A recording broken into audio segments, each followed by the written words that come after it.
Stellt euch vor, ihr seid auf einem Klassentreffen. Aber nicht so ein Klassentreffen, wo alle awkward rumstehen und so tun, als wären sie noch jung. Sondern eins, wo alle wirklich Bock aufeinander haben. Wo die Gespräche von selbst losgehen, wo ihr mit Menschen redet, die genauso tief in dem Rabbit Hole stecken wie ihr. Oder tiefer. Das ist die High-End für mich. Und in 2 Wochen fahre ich zum zweiten Mal hin. Dieses Mal nach Wien. Aber kurz bevor wir da reingehen, hi, ich bin Björn von HiFi Geek und heute geht es um meinen Vorbericht zur High-End Wien 2026.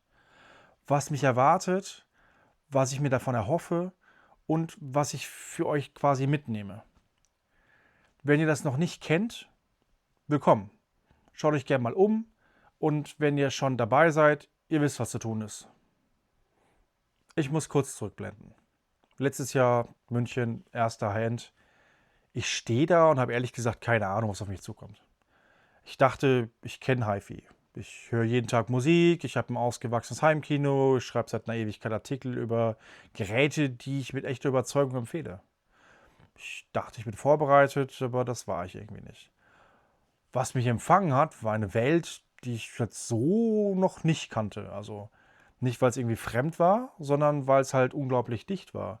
Auf engstem Raum ein Stand mit Lautsprechern für 400 Euro. Daneben ein Raum, wo eine Anlage steht, die mehr kostet als mein Auto. Aber beide werden halt mit der gleichen Ernsthaftigkeit vorgeführt. Das hat mich jetzt erstmal erstaunt.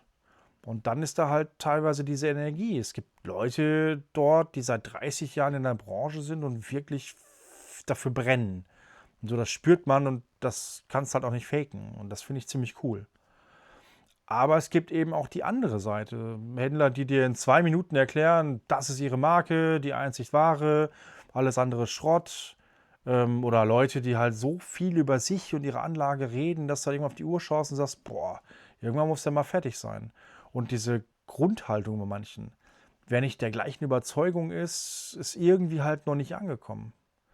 Ich für meinen Teil habe mir halt wieder vorgenommen, ich gehe da wie immer rein, System- und Hersteller agnostisch. Ich feiere irgendwie jetzt keine Marke, ich bete keiner Technologie hinterher und als Jünger von irgendwas werde ich da wohl auch nicht weggehen.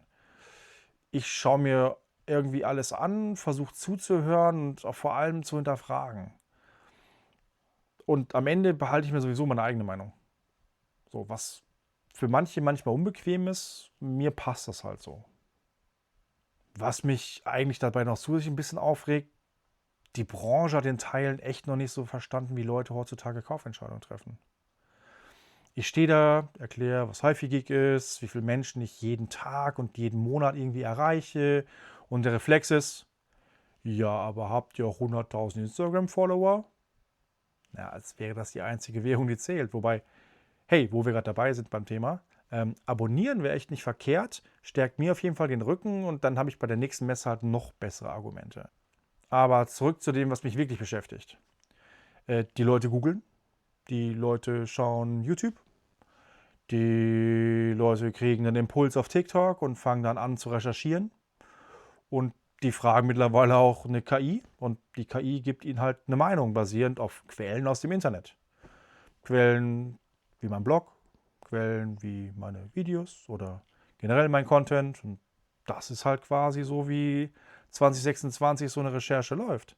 Instagram-Follower interessieren da eigentlich nicht so wirklich viel.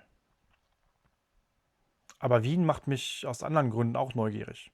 Das Smog in München hatte seine Qualitäten, aber wer das kennt, kennt auch die verglasten Showrooms. 140 Stück, Glas, als Hörraum und das muss ich, glaube ich, nicht weiter erklären, oder? Also akustisch halt nicht so geil. Das Austria Center Wien soll da ein echter Sprung sein. Frisch renoviert, 5 Ebenen, 134 echte Räume mit ordentlicher Deckenhöhe, kein Glas, keine offenen Standflächen, dann als Hörsituation irgendwie. Ob das jetzt wirklich so gut klingt, wie es auf dem Papier steht, das sage ich euch danach. Und was ich aber auch cool finde, letztes Jahr in München war zum Beispiel ATR mit einem Haufen von Marken in der Motorworld nebenan. Dali ebenfalls und irgendwo zwischen Sportwagen und Espresso halt auch nur auf Einladung. Ich habe das damals irgendwie nicht mehr geschafft, weil mir einfach die Zeit fehlte und auch irgendwie habe ich die Lust halt auch nicht gehabt. Dali zumindest ist dieses Jahr wieder auf der Hauptmesse und dadurch wird halt dieses Klassentreffen einfach größer und ich bin einfach mal diesmal viel, viel länger da. Kopfhörer, immer. Die Dinger trage ich mindestens 8 Stunden am Tag. Telcos, Musik beim Arbeiten, abends ein Trailer oder zwei. Das finde ich einfach ein Produkt, das ich teste. Das ist buchstäblich mein Alltag. Was ein guter Hörer mit einer guten Quelle macht, spüre ich halt nicht einmal im Monat bei irgendeinem großen Hörtest, sondern eigentlich jeden Morgen, wenn ich mich an den Schreibtisch setze. Und deshalb freue ich mich halt so auf die World of Headphone und auf Dinge, die ich halt eventuell noch gar nicht auf meinem Schirm habe. DAX und Kopfhörerverstärker, ein Segment, was mich immer wieder packt. So. Vom Einsteigergerät für 100 Euro bis zum Stack, der halt einfach mehr kostet als mein erstes Auto. Alles hat seinen Reiz. Ich lieb's, hier immer wieder was Neues durchzujagen. Was kann das Ding, was kann es nicht, was macht der Preis, macht es Sinn? Das finde ich ehrlich gesagt eine der spannendsten Fragen in diesem Hobby. Und dann gibt es das, was ich als ehrliches HiFi zwischendurch mal nenne, aber nehmt es mir nicht böse.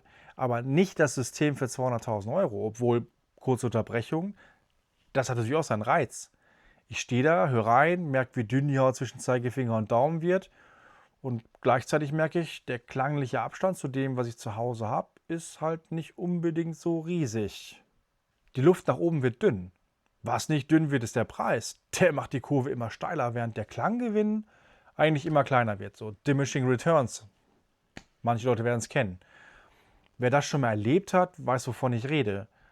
Das ist Inspiration und Ernüchterung gleichzeitig. Was mich wirklich interessiert, sind die ungeschliffenen Diamanten der Messe. Die Geräte, wo man reinläuft, reinhört und dann zweimal hinguckt, was auf dem Preisschild steht.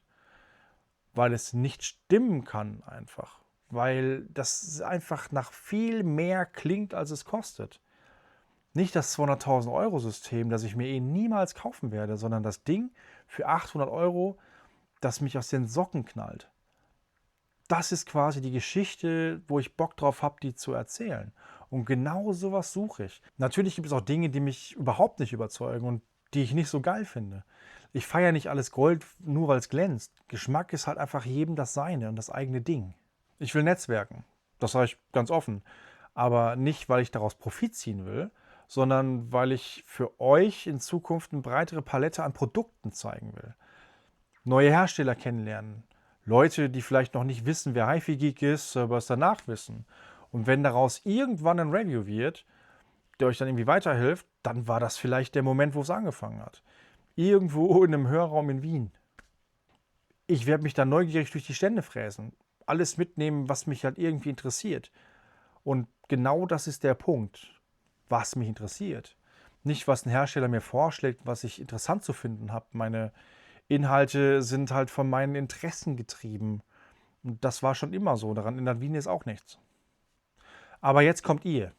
Ich bin 4 Tage vor Ort. Ich habe die Kamera dabei, ich mache Fotos, ich versuche ein paar kurze Eindrücke einzufangen. Jetzt keine große Reportage, dafür bin ich einfach zu sehr am Anfang mit dem, was ich hier mache.